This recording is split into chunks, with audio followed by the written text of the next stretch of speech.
అందరికీ నమస్కారం అండి. ఈరోజు ఈ వీడియోలో నవరాత్రి 5వ రోజు అమ్మవారికి పూజ ఏ విధంగా చేయాలి, ఈరోజు ఏ నైవేద్యాలను సమర్పించాలి, ఏ పువ్వులతో అమ్మవారిని పూజించాలి, ఏ శ్లోకాలు చదువుకోవాలి, ఈరోజు ముఖ్యంగా ఇవ్వవలసిన దానాలు ఏమిటి అనేవి ఈ వీడియోలో అయితే మీకు క్లియర్గా ఎక్స్ప్లెయిన్ చేస్తానండి. అందుకని వీడియోని ఎవ్వరూ కూడా ఎక్కడ కూడా స్కిప్ చేయకుండా చివరి వరకు అయితే చూడండి. నవరాత్రి 5వ రోజు ఆశ్వీజ శుద్ధ పంచమి తిథి 2024 అక్టోబర్ 7వ తేదీ సోమవారం రోజు అయితే వచ్చిందండి. ఈ రోజు అమ్మవారు విజయవాడలో అయితే శ్రీ మహాచండీదేవి రూపంలోను, ఇంకా శ్రీశైలంలో అయితే స్కందమాతాదేవి రూపంలోను దర్శనమిస్తారు. ఈ రోజు అమ్మవారు పసుపు రంగు లేదా బంగారు రంగు చీరలో దర్శనమిస్తారండి. ఈ రోజు అమ్మవారికి పూజ ఏ విధంగా నిర్వహించుకోవాలనేది ఇప్పుడైతే తెలుసుకుందామండి. మనం ముందుగా అమ్మవారికి పూజ నిర్వహించుకునేటప్పుడు ముందు రోజు పెట్టినటువంటి పువ్వుల నిర్మాల్యాలన్నీ కూడా తీసేసి దీపపుందుల్ని శుభ్రం చేసుకుని మనం మళ్ళీ పూజ కోసం అన్ని కూడా సిద్ధం చేసుకోవాలండి. ఈ రోజు అమ్మవారిని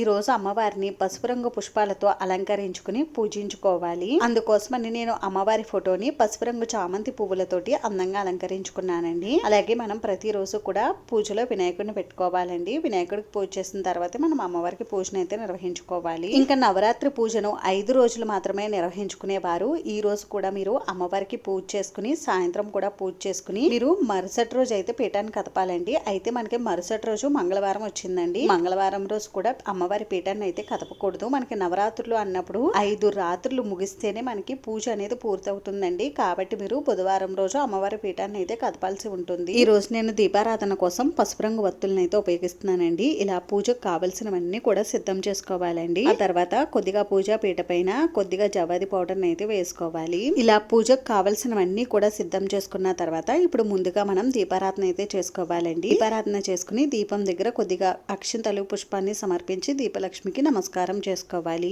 ముందుగా ఆచమనం చేసుకుని 2 అక్షంతలను పుష్పాన్ని తీసుకుని పంచపాత్ర గ్లాసులో వేసి పుష్పముతో నీటిని కలుపుతూ పుణ్యనదుల పేర్లన్నీ కూడా చెప్పుకుని ఆ నీటిని పూజా పీఠ పైన పూజా ద్రవ్యముల పైన మన పైన కూడా చిలకరించుకోవాలండి. ఆ తర్వాత ముందుగా మనం గణపతికి పూజను అయితే ప్రారంభించాలి. స్వామివారి పాదాల దగ్గర 2 అక్షంతలను పుష్పాలను ఉంచి స్వామివారికి నమస్కారం చేసుకోవాలి. స్వామివారికి వీలు ఉన్నవారు షోడశోపచార పూజ చేసుకోండి. కుదరలేని వారు పంచోపచార పూజనే నిర్వహించుకోండి. స్వామివారి పాదాల దగ్గర కొద్దిగా పసుపు కుంకుమ గంధం అక్షంతలు పువ్వులు సమర్పించి ఆ తర్వాత స్వామివారికి ధూపం దీపం నైవేద్యం అయితే సమర్పించాలండి. స్వామివారికి పూజ చేసేటప్పుడు స్వామివారి శ్లోకాలు స్తోత్రాలు అన్ని కూడా చదువుకుంటూ స్వామివారికి పూజ చేసుకోండి. స్వామివారికి నైవేద్యంగా ఒక చిన్న బెల్లం ముక్కనైనా నివేదించవచ్చండి. లేదంటే మీ దగ్గర ఏవి ఉంటే వాటిని స్వామివారికి నైవేద్యంగా సమర్పించవచ్చు. ఆ తర్వాత స్వామివారికి కర్పూర నీరాజనం కూడా సమర్పించి 2 అక్షంతలను పుష్పాలను స్వామివారి పాదాల దగ్గర ఉంచి స్వామివారికి శిరస్సు వంచి నమస్కారం చేసుకోండి.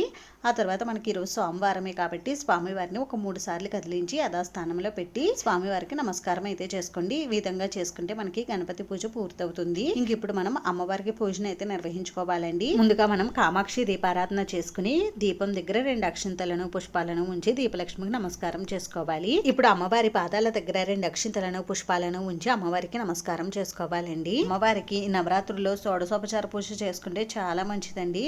ఒకవేళ మీకు షోడశోపచార పూజ చేసుకోవడం కుదరకపోతే పంచోపచార పూజనే నిర్వహించుకోండి. నవరాత్రి 5వ రోజు అమ్మవారు శ్రీ మహాచండీదేవి రూపంలో దర్శనమిస్తారు కాబట్టి ఈ రోజు అమ్మవారిని పసుపు రంగు పుష్పాలతో పూజించాలండి. అలాగే అమ్మవారి శ్రీ మంగళ చండికా స్తోత్రం శ్రీ మహాచండీ స్తోత్రాలు శ్లోకాలు అన్ని కూడా చదువుకుంటూ అమ్మవారికి పసుపు రంగు పువ్వులతో కానీ అక్షింతలతో కానీ ఇంకా కుంకుమతో కానీ అమ్మవారికి పూజనైతే నిర్వహించుకోవాలి. ఇంకా పసుపు కొమ్ములతో కూడా అమ్మవారికి ఈ రోజు పూజనైతే నిర్వహించుకోవచ్చండి. కొమ్ములు 5 కానీ 9 కానీ 11 కానీ 21 కానీ 51 కానీ 108 కానీ ఇలా ఈ సంఖ్యలో అయితే తీసుకుని అమ్మవారికి పూజను అయితే నిర్వహించుకోండి. ఇంక ఈ రోజు అమ్మవారికి పూజను ఉదయం 5:55 నుండి 7:32 లోపు నిర్వహించుకోవచ్చండి. ఈ సమయంలో కుదరలేని వారు ఉదయం 9:01 నుండి 12 గంటల లోపు మీరు అమ్మవారికి పూజను అయితే చేసుకోవచ్చు.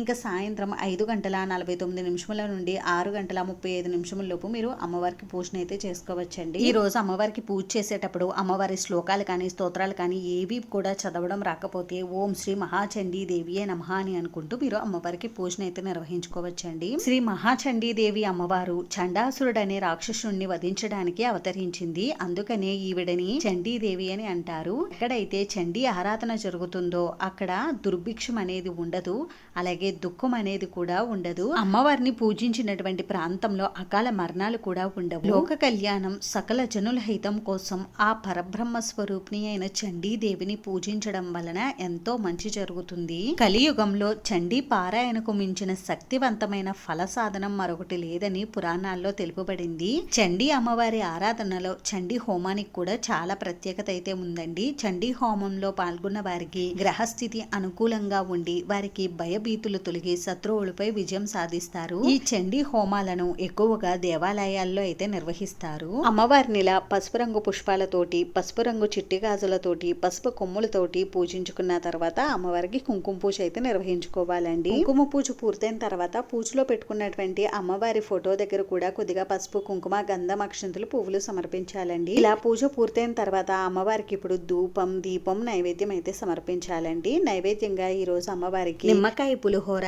చలిమిడి, వడపప్పు, పానకం లేదా దద్దోజనాన్ని నైవేద్యంగా సమర్పించాలి. ఇప్పుడు అమ్మవారికి తాంబూలం కూడా సమర్పించి సాంబ్రాణి ధూపాన్ని అయితే చూపించాలండి. ఈ రోజు అమ్మవారికి సాంబ్రాణి ధూపం కొద్దిగా ఎక్కువగానే వేయండి.